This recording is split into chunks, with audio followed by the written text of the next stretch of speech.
Matapos ang 3 araw na paghahanap, natagpuan na po ang 2 estudyante ng Bulacan State University na nalunod sa Bacas River sa Norzagara.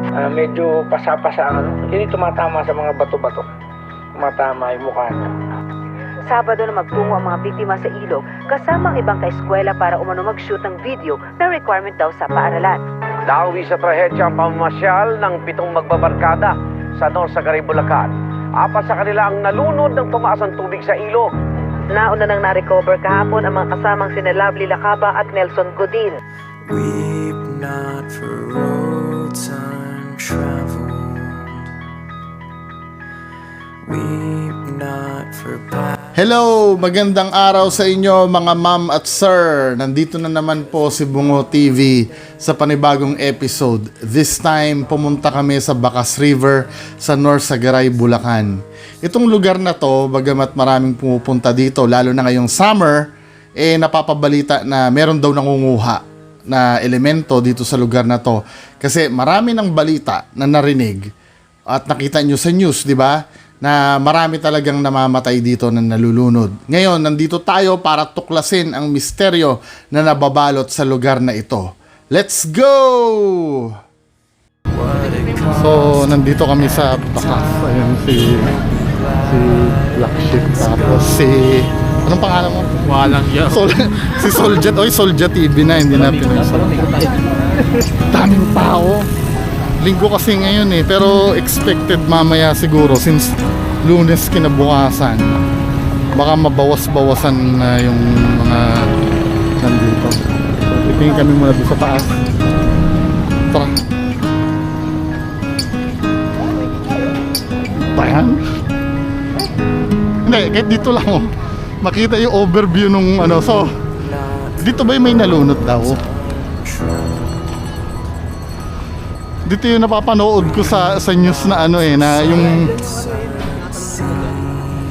sinisisid. Pero mababaw lang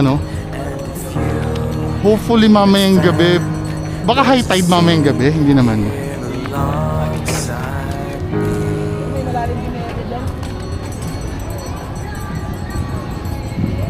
Naku, may maingay boy. Hindi, pero pag gabi wala naman na yan. Kahit siguro alas 10 wala na Kung nakikita niyo yung mga nagtatalon-talon na yan. Wala akong Layo ng tinatalonan Wala akong monopod. Uy, bagong action cam Lumatong tram, pugas-gas. Mga men, bago. Ako na lang ang sponsoran nyo, bago ang action cam nito. Wala.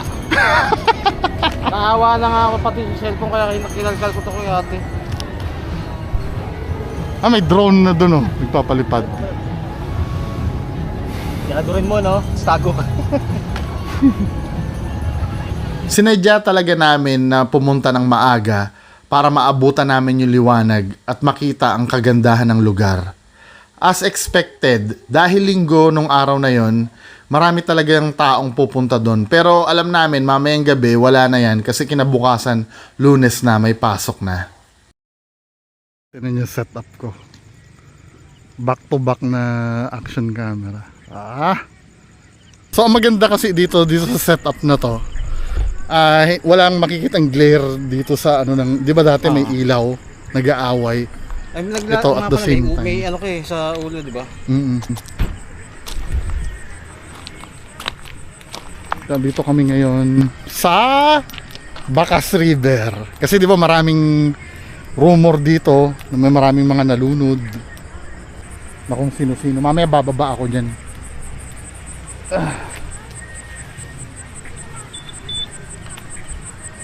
May daan ba? Saan ka dumaan pa baba? Diyan lang. Malalay lang.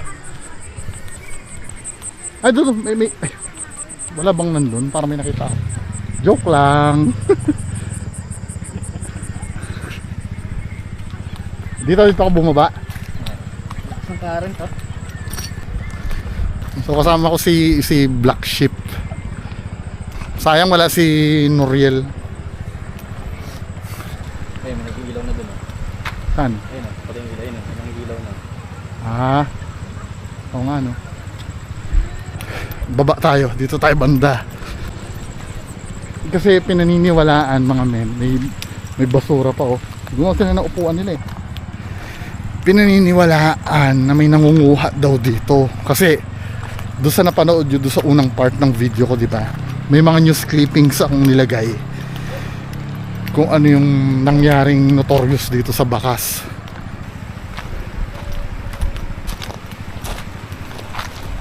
Ito yung tubig.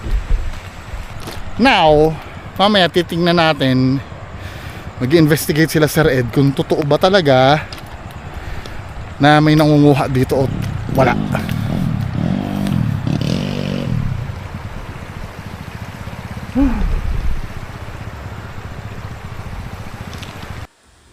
Unang observation, dahil madilim na, kabaliktaran ito ng sitwasyon ng umaga. Nung kaninang may liwanag pa, maraming tao, masaya. Tapos pagdating ng gabi, nakakabingi na ang katahimikan dito sa lugar. Nararamdaman mo na yung pagka-creepy ng lugar. Yung para bang anytime pwedeng may mangyari. I don't know if sarili ko lang yon na nararamdaman ko dahil naaalala ko yung mga napanood ko sa news sa mga masasamang nangyari dito sa lugar na to. Pero let's find out mamaya. For now, initial reading muna ng EMF sa kapaligiran.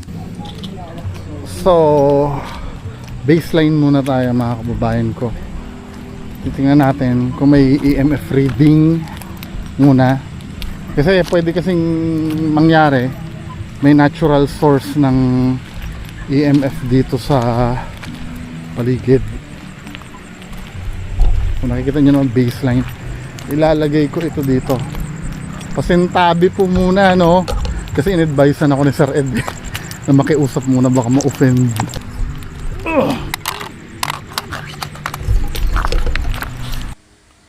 So ayan, nakikita nyo naman, 0 ang reading. Talagang walang electromagnetic field na nadidetect sa kapaligiran. Kahit ito ay nasa tabi na ng tubig, kahit may dala akong cellphone. Kasi mamaya, importante ang reading na to sa mangyayari. So, magpe-prepare lang ng konti. Uumpisahan na yung investigation mamaya. So, nandito kami. Ayan si Pinoy Soldier. Nag-i-interview lang muna sila ng ng mga taga dito. Doon kami mag-i-investigate mamaya doon. Bakas River. Bakas. Okay, let's begin. So, dito kami, mag-start na kami mag-observe. Observe tayo. Ang gagawin ko, lulusong ako dyan.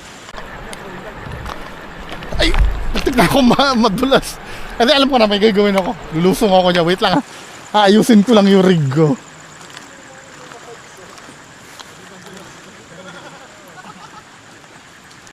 Kung makikita nyo, meron akong camera sa noo. Merong first person na camera. So let's go. Ngayon, ayun si Sir Ed. Si Sir Ed ba yun? Oo, sige. Ang lakas na ng tubig, men.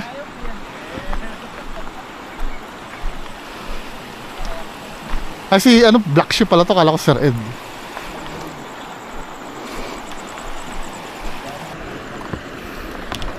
So, nagtanggal ako ng asin.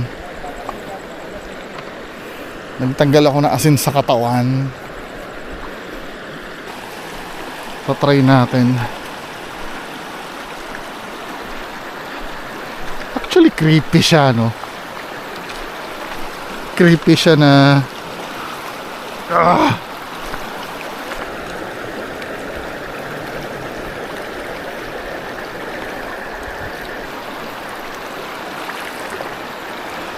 Lamig!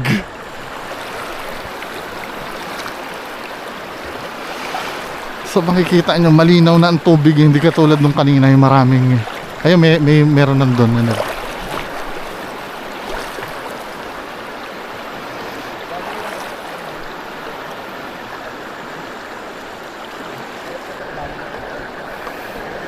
Tingnan natin kung may reading dito.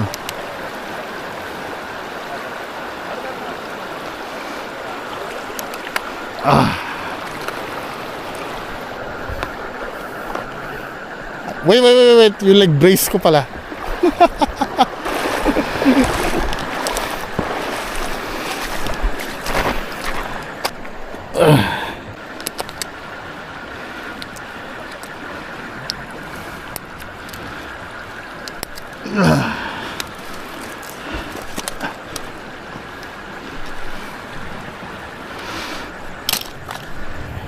Iwan ko muna yung leg brace ko para di kalawangin. Number one factor, kasi nag-uusap kami dalawa ni Sir MJ eh. Number one factor yung lakas ng current. Sa ibabaw, hindi malakas yung current sa ibabaw, pero yung sa ilalim, para ako natatangay eh. Shit. Ano ba itong ginagawa ko? Mababaw pa naman hanggang doon sa dulo. Ang unang goal ko sana makapunta doon sa dulo, doon sa may rebulto na yun, pero parang malabo na. Palakasan ng palakas yung current. Ay, pag tinangay ako dito ano, uy, lalim na. Kinakapa ko yung spirit box ko eh. Tingnan natin kung may masasagap tayo dito na di umano'y mga kaluluwa.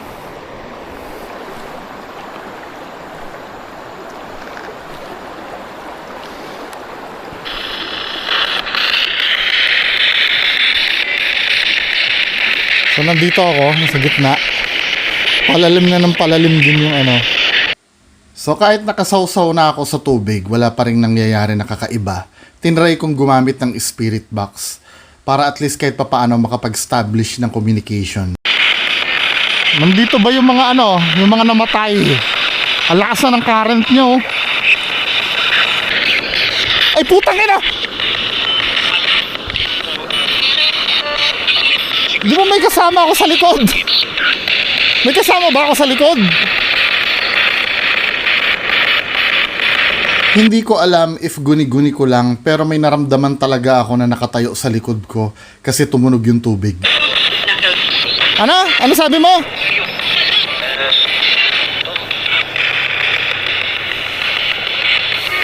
I-review ko nga yung camera ko. Mukhang may nakita ko sa likod ko na nakatayo din eh. O I don't know kung baka ilaw lang nila yon or ano.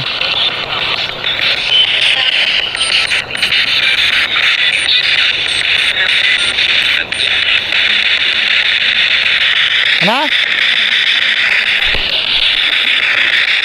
Nung napasigaw ako, lumapit na si Black Sheep. At least kahit papaano nabawasan yung takot ko. Andito ba kayo? Dito ba kayo namatay? Ano? Ano sabi mo? Anong pangalan mo?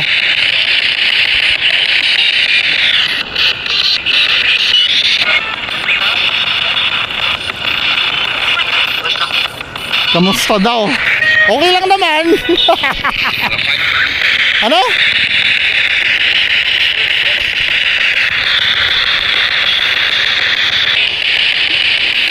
Babalik na ako, lumalakas na yung ano, mukhang matutumba na ako eh. Alakas na ng ano ng tubig eh. Sa tagpong ito, ramdam na ramdam ko na yung lakas talaga ng current ng tubig. Para sa aking safety, nagpasya na akong tumabi na muna sa pampang at hindi na tuloy ang aking ginagawa. Ang lakas na ng current!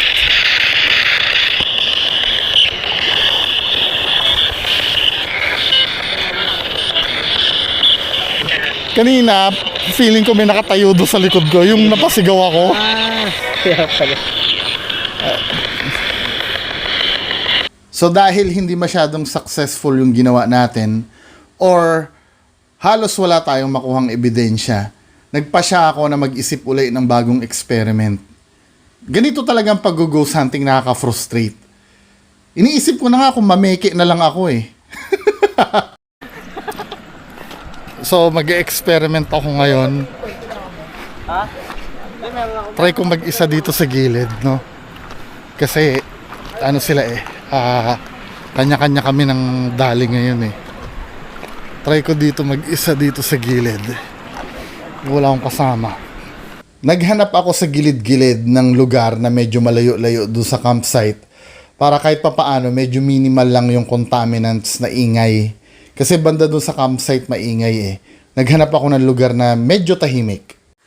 At nakakita din ako ng lugar na kung saan ako pwedeng mag-set up ng camera na makikita nyo ako sa tabi ng ilog.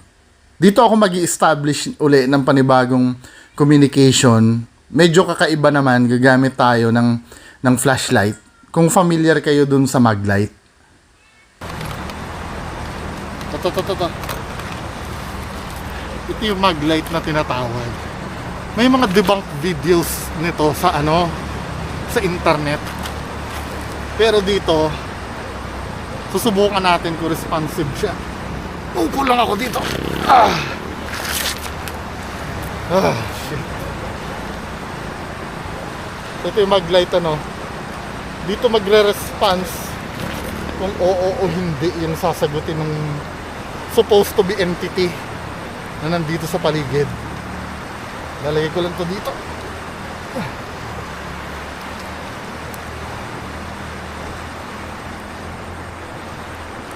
Wait lang, aayusin ko lang.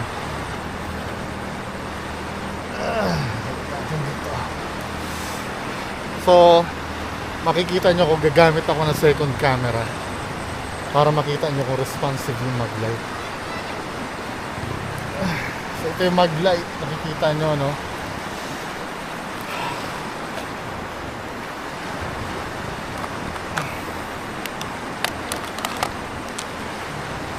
Nandito tayo sa kapaligiran ng Bacas River.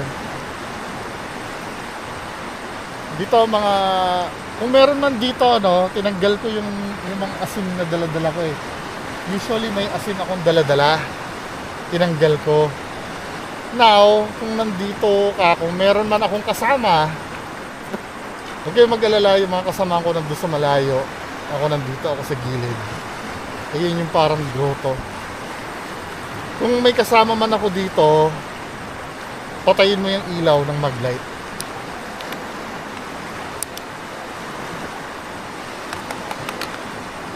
Alin man ang mo sa dalawa, ang gamitin mo. Pa-spikein mo yung EMF meter or patayin mo yung Maglite. Yung ilaw, yung bumbilya.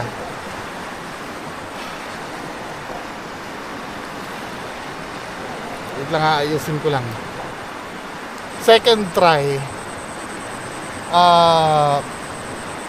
Alin man dito sa dalawa, pwede mong piliin tong EMF meter or itong Maglite. Alin man dyan, patayin mo. Kapag nandito ka, hahawakan mo lang ito, papatayin mo yung Maglite. Or pa-spikein mo to. Nandito ka ba? Kapag nandito ka, papaluin mo to, then itong isa patayin mo.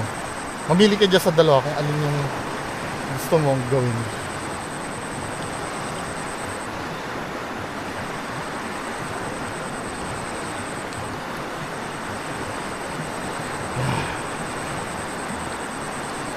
Standby ko itong camera na to dito.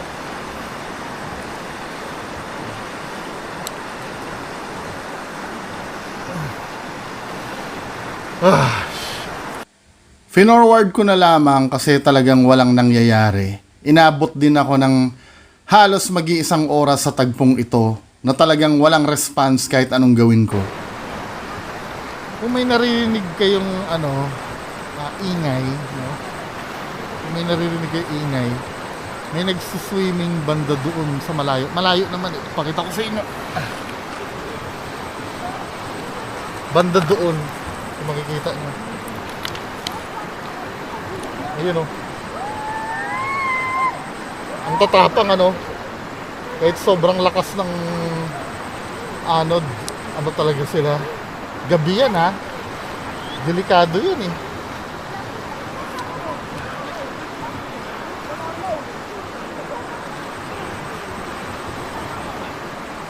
Patuloy ako nakikiramdam sa kapaligiran. Inoobserbahan ko kung kahit papaano magparamdam ba sila, kahit may kumalabit man lang sa akin or may bumulong man lang sa akin, pero talagang wala. Walang nangyari.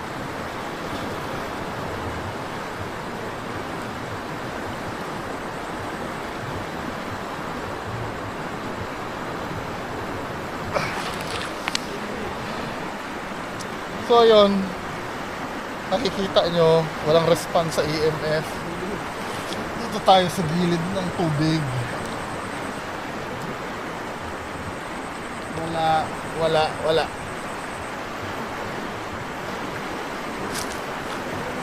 Sa sobrang desperado ko, dumating na ang time na hinamon ko na kung anong meron dito. Pero sinasabi ko sa inyo, hindi magandang gawain to, kaya wag niyong gagawin.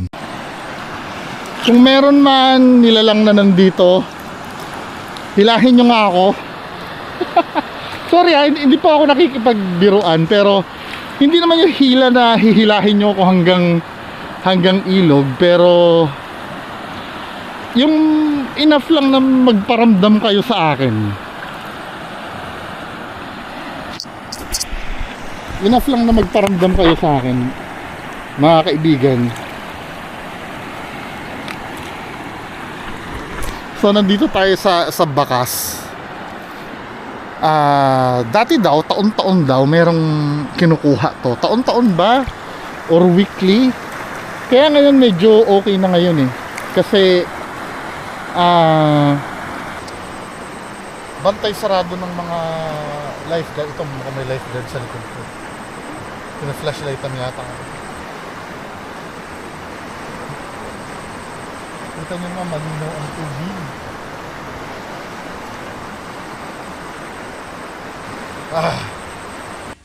Halos higit 1 oras na ako nakatambay dito. Ginawa ko na ang lahat ng kaya ko, pero talagang wala. Wala talagang gustong makipag-communicate sa akin. So, olats.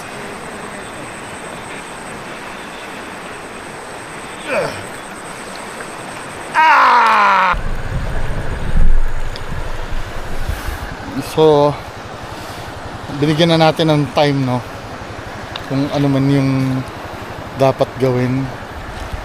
Nandito pa rin tayo sa tubig.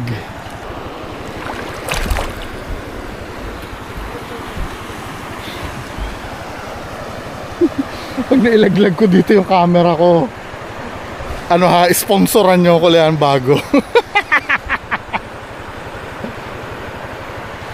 Sponsor pag nalaglag ang camera.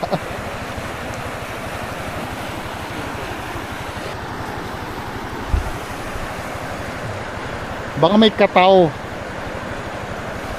Alam niyo si 88. Nagba-vlog yun sa ilog eh.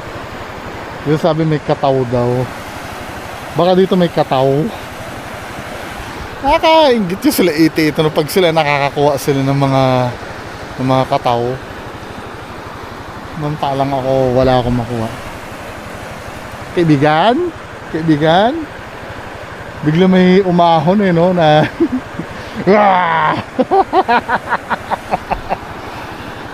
let's go. Wala talaga.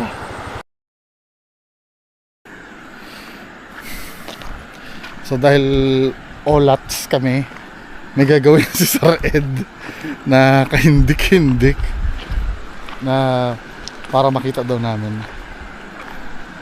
So ako, sangkatutak ang EMF ko. Meron daw sir si sir. Ilan? Ilan ba meron sir? Oh. Meron pa yata ako isa. Ang ginamit sir. Okay na po sir.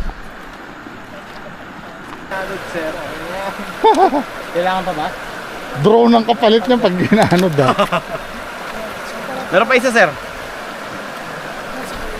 So dahil walang resulta sa pinagagagawa ko kanina, ngayon si Sir Ed naman na mag-i-establish ng communication sa mga spirits na nandito. Tingnan natin kung magiging successful si Sir Ed sa kanyang gagawing pagtawag sa mga elementong nakapaligid sa amin. Ano kaya ang mangyayari?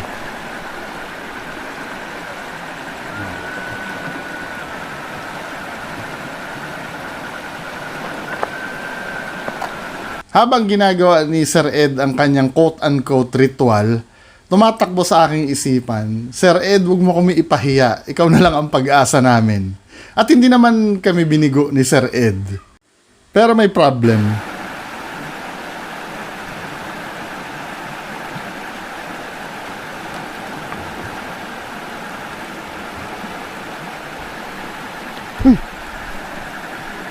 Pumitik yung banda dun. Sa may bandang kanan ni Sir Ed. Sana nakapture ko yun. Pumalo yung EMF bandang likod ni Sir Ed. Kaya lang ang problem, hindi na-capture ng camera kasi umupo si Sir Ed. Ginawa ko, naghanap ako ng witness. Pumitik yung banda doon, oh. Hindi nyo na ba napansin? Kita ko, sana nakuha ko sa camera ko. Sobrang bad trip ng pangyayari kasi kahit crew ni Sir Ed, hindi rin napansin na pumalo yung EMF meter. So talagang olats na olats, kaisa-isang evidence sana mawawala pa. Hindi ako makamove on. On the spot, gusto ko i-review yung camera. I-replay ko nga. Nag-standby ako ng isang camera. I-replay ko yung isa. Pero sadly, nung ni-review ko, wala talagang nakita sa camera na harangan ni Sir Ed. Pero tinuloy ko pa rin ang pagkuha ng video at hindi naman kami binigo. Ito naman solid.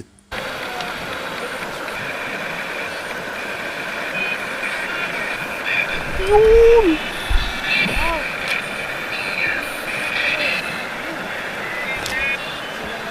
Sabi ko na nga eh. Yun yung nakita ko banda rito na ni-review ko. Umalis kasi ako eh. Umalis kasi ako. Kanina akala ko kasi hindi ako mabibindicate kasi binlock ni Sir Ed yung part na yan. At least kahit paano na-capture, di ba? So, nagkakanda gino. Ayun, banda rin doon. At yun na nga, sunod-sunod na yung pitik ng mga EMF meter sa paligid. Sa kabuuan ng investigasyon na to, abangan nyo sa channel ni Sir Ed. Kasi kanina, sobrang hirap makasagap ng EMF reading. Di ba kanina, nakahiga na ako kanina. Ngayon lang siya nagre-respond nung nag-ano si Sir Ed. Ayun! Putak na, nag-full scale. Nag-full scale kanina, di ko na inis.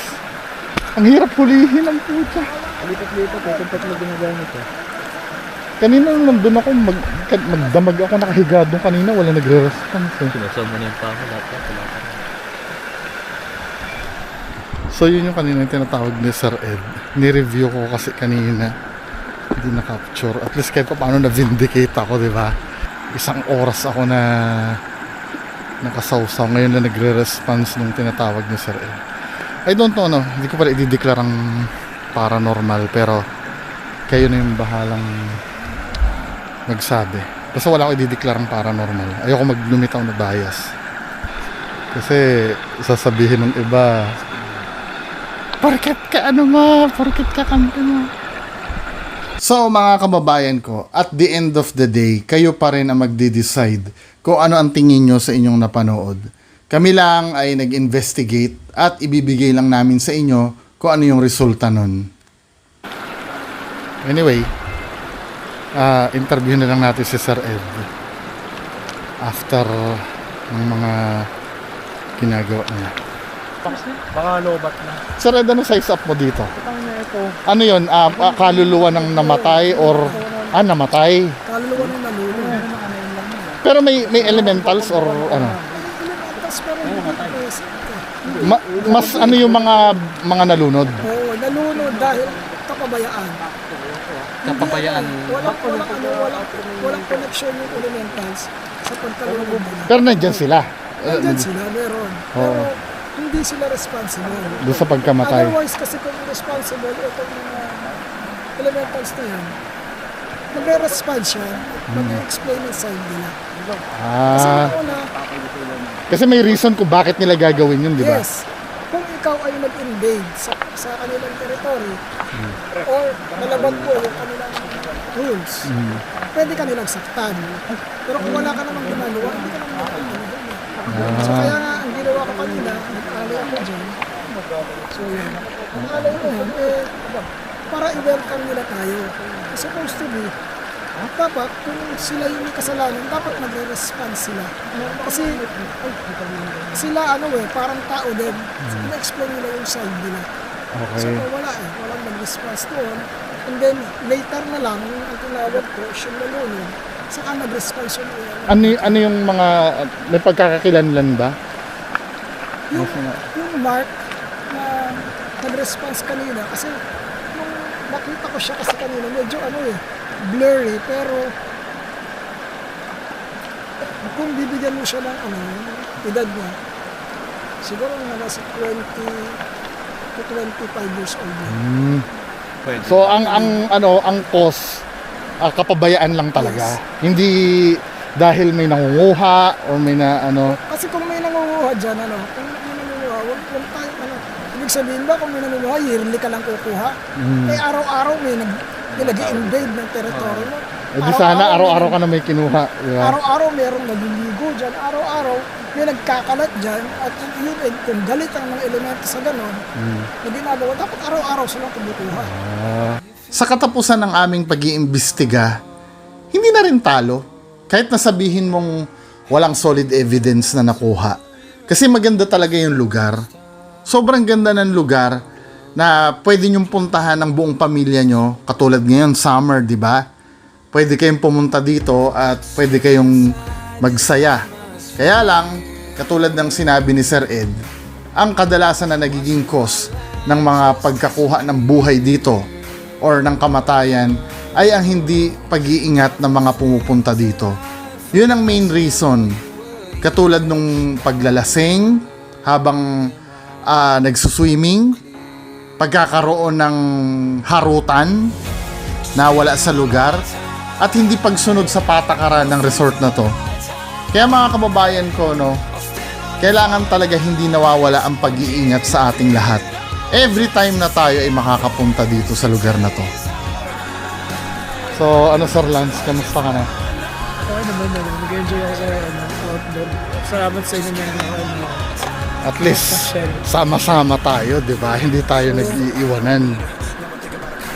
sa sunod dala ako sa sasakyan para mas marami talaga yung mga gamit at saka mga camping tools. So yun na. Muntik na kasi hindi makasama Sir Lance kasi Pero medyo panalo na rin to investigation na to kasi yung banda doon nakatunganga ako doon kanina pa. Walang nangyayari doon sa sinetap ko yung flashlight, sinetap ko yung Tapos si Sir Ed, di ba, naglatag siya ng mga EMF. Sabi kong ganon, magiging skeptic ako dito. Pagka walang nangyari dyan sa mga EMF na yan, ayawan na. Pero ba doon dulo lumakas ng dulo? Oo, hindi kasi nung nagtatawag siya, bigla siyang, binibidyohan ko yun eh. Sabi ko, pumalo ka kahit isa lang, maligaya na ako. Kasi ayoko mapahiya, di ba? Baka sabihin, pumalo, gumanyan si Sir Ed, natakpan yung EMF. Sabi ko, tangina yun yung last chance na, Pero may part namin, di ba? Oo, nung bandang huli, doon na naging abundant na yung niya. So, hindi na rin talo. At least ako, tinry ko na, siguro, wala akong ability kasi siguro. Pero, ay, tawag na daw tayo. So, ang pinaka maganda dun, may nangyari. Pero wala pa rin idideklarang paranormal. Kayo pa rin ang bahala. Sana nag-enjoy kayo dun sa episode. Ayan. Maraming salamat sa lahat ng suporta. From Bacas River. Bye. Just give me one more time.